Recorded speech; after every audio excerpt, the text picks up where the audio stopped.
ಸಂಕ್ಷಿಪ್ತ ಶ್ರೀ ಸಾಯಿ ಸಚ್ಚರಿತೆ 40ನೇ ಅಧ್ಯಾಯ. ಶ್ರೀ ಗುರುಭ್ಯೋ ನಮಃ. ಬಾಬಾ ಅವರು ತಮ್ಮ ಭಕ್ತರು ನೆನೆಸಿದರೆ ಸಾಕು ಯಾವುದೋ ಒಂದು ರೂಪದಿಂದ ಅಲ್ಲಿಗೆ ಬರುತ್ತಿದ್ದರು. ಇದು ಅನೇಕರ ಅನುಭವಕ್ಕೆ ಬಂದಿತ್ತು. ಸಾಯಿ ಅವರು ತಮ್ಮ ಭಕ್ತರ ತಲೆಯ ಮೇಲೆ ಕೈ ಇರಿಸಿ ತಮ್ಮ ಅದ್ಭುತ ಶಕ್ತಿಯೇ ಅವರಲ್ಲಿ ಪ್ರವಹಿಸುವಂತೆ ಮಾಡಿ ಕೃಪಾಶೀರ್ವಾದ ಮಾಡುತ್ತಿದ್ದರು. ಥಾಣಾ ಜಿಲ್ಲೆಯ ಅಧಿಕಾರಿ ಬಾಳಾಸಾಹೇಬ್ ದೇವ್ ಅವರು ತಾವು ಮಾಡಿಕೊಂಡ ಹರಕೆಗಳ ಸಫಲವಾದುದಕ್ಕಾಗಿ ಉದ್ಯಾಪನಾ ಸಮಾರಂಭವನ್ನು ಏರ್ಪಡಿಸಿ ಬಾಬಾ ಅವರನ್ನು ಪತ್ರ ಮುಖೇನ ಭಕ್ತಿಯಿಂದ ವಿಶೇಷವಾಗಿ ಆಹ್ವಾನಿಸಿದರು. ಬಾಬಾ ಇದನ್ನು ನೋಡಿ, ನಾನು ಸ್ಮರಿಸಿದರೆ ಸಾಕು ಅವರ ಬಳಿಗೆ ಧಾವಿಸುತ್ತೇನೆ, ನಾವಿಬ್ಬರೂ ಬರುತ್ತೇವೆ ಎಂದು ತಿಳಿಸು ಎಂದು ಬಾಪೂ ಜೋಗ್ ಅವರಿಗೆ ತಿಳಿಸಿದರು. ಇದರಂತೆ ಅವರು ಕಾಗದಕ್ಕೆ ಉತ್ತರ ಬರೆದರು. ಬಾಬಾ ಅವರು ರಾಹ್ತಾ, ರುಯಿ, ನೀಮ್ಗಾವ್ಗಳನ್ನು ಬಿಟ್ಟರೆ ಶಿರಡಿಯಿಂದ ಹೊರಗೆ ಎಲ್ಲೂ ಹೋಗುತ್ತಿರಲಿಲ್ಲ. ಒಮ್ಮೆ ದೇವ್ ಅವರಿಗೆ ರೈಲ್ವೆ ನಿಲ್ದಾಣದಲ್ಲಿ ಒಬ್ಬ ಸನ್ಯಾಸಿಯು ಗೋರಕ್ಷಣೆಯ ಬಗ್ಗೆ ಚಂದ ಕೇಳಲು ಬಂದ. ಅವರು, ಈಗಾಗಲೇ ಒಬ್ಬರು ಈ ಬಗ್ಗೆ ಹಣ ತೆಗೆದುಕೊಂಡಿದ್ದಾರೆ, ಇನ್ನು 3 ತಿಂಗಳ ನಂತರ ಬನ್ನಿ ಎಂದರು. ಇದಾಗಿ 1 ತಿಂಗಳಾಗಿತ್ತು. ಅದೇ ಸನ್ಯಾಸಿಯು ದೇವವರ ಮನೆಗೆ ಬಂದಾಗ ಅವರು ಆತ ಚಂದ ಎತ್ತಲು ಬಂದನೆಂದೇ ತಿಳಿದರು. ಆಗ ಸನ್ಯಾಸಿಯು ಮುಗುಳ್ನಕ್ಕು, ನಾನು ಬಂದಿರುವುದು ಊಟಕ್ಕೆ, ನನ್ನ ಜೊತೆ ಇನ್ನೂ 2 ಇದ್ದಾರೆ ಎಂದಾಗ ಉದ್ಯಾಪನೆಯ ದಿನ ಬಂದ ಅತಿಥಿಗಳು ಎಂದು ದೇವ್ ಅವರಿಗೆ ಅಪಾರ ಸಂತಸವಾಯಿತು.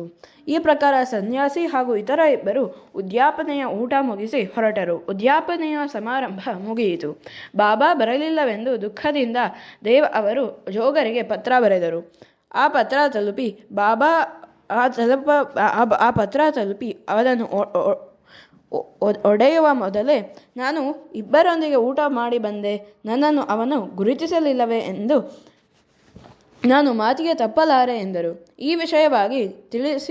ಈ ವಿಷಯವನ್ನು ತಿಳಿಸಿ ಜೋಗ್ ಅವರು ಉತ್ತರ ಬರೆದಾಗ ದೇವ್ ಅವರು ಆನಂದಿತರಾದರು. ಆದರೆ ವೃಥಾ ಬಾಬಾ ಅವರನ್ನು ನಿಂದಿಸಿದೆನಲ್ಲ ಎಂಬ ವ್ಯಥೆ ಹಾಗೂ ಆಶ್ಚರ್ಯ ಅವರಿಗಾಯಿತು.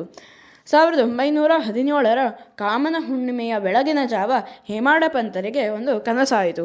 ಬಾಬಾ ಸನ್ಯಾಸಿಯಂತೆ ಕಾಣಿಸಿಕೊಂಡು, ನಾನು ನಾಳೆ ನಿನ್ನಲ್ಲಿ ಊಟಕ್ಕೆ ಬರುವೆ ಎಂದಂತಾಯಿತು. ಎಚ್ಚರವಾದ ಮೇಲೆ ಅವರು ತಮ್ಮ ಪತ್ನಿಗೆ ಹೇಳಿ ಹೋಳಿಗೆ ಔತಣ ಮಾಡಿಸಿದರು.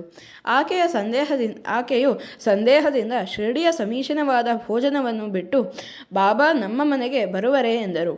ಆಗ ಹೇಮಾಡ ಪಂತರು, ಹಾಗಲ್ಲ, ಅವರು ಯಾವ ರೂಪದಲ್ಲಾದರೂ ಬರಬಹುದು, ಹೆಚ್ಚಿನ ಅಡಿಗೆಯಿಂದ ನಷ್ಟವೇನೂ ಇಲ್ಲ ಎಂದರು. ಊಟದ ಸಮಯವಾಯಿತು. ಮನೆಯ ಜನ ಭೋಜನಕ್ಕೆ ಕೂತರು. ಬಡಿಸಿಯೂ ಆಯಿತು. ಆದರೆ ಅತಿಥಿಗಳ ಸುಳಿವೇ ಇರಲಿಲ್ಲ. ಇನ್ನೇನು ಊಟ ಆರಂಭ ಮಾಡಬೇಕು ಎಂದಾಗ ಬಾಗಿಲು ತಟ್ಟಿದ ಸದ್ದಾಯಿತು. ಆಗ ಬಂದವರು ಅಲಿ ಮಹಮ್ಮದ್ ಮತ್ತು ಮುಜಾವರ್ ಅವರು. ಬಂದವರು ಹಳೆಯ ಕಾಗದಲ್ಲಿ ಸುತ್ತಿದ್ದ ಸುಂದರ ಭಾವಚಿತ್ರವನ್ನು ಕೊಟ್ಟು, ನೀವು ಸಾವಕಾಶ ಊಟ ಮಾಡಿರಿ ಎಂದು ಹೇಳಿ ಹೊರಟೇ ಹೋದರು. ಸಾಯಿಬಾಬಾ ಅವರ ಸುಂದರ ಭಾವಚಿತ್ರ ನೋಡಿದ ಹೇಮಾಡ ಪಂತರಿಗೆ ಅಮಿತಾನಂದವಾಯಿತು. ಅತಿಥಿಗಳಿಗೆ ಇರಿಸಿದ್ದ ಸ್ಥಳದಲ್ಲಿ ಆ ಫೋಟೋವನ್ನು ಇರಿಸಿ ನೈವೇದ್ಯ ಅರ್ಪಿಸಿ ಎಲ್ಲರೂ ಊಟವನ್ನು ಪ್ರಾರಂಭಿಸಿದರು. ಬಾಬಾ ಅವರೇ ಕನಸಿನಲ್ಲಿ ನುಡಿದಂತೆ ಸ್ವತಃ ಬಂದಿದ್ದಾರೆ ಎಂದು ಎಲ್ಲರೂ ತಿಳಿದರೆಂಬಲಿಗೆ ಶ್ರೀ ಸಾಯಿ ಸಚ್ಚರಿತೆಯ 40ನೇ ಅಧ್ಯಾಯವು ಸಂಪೂರ್ಣವಾಯಿತು.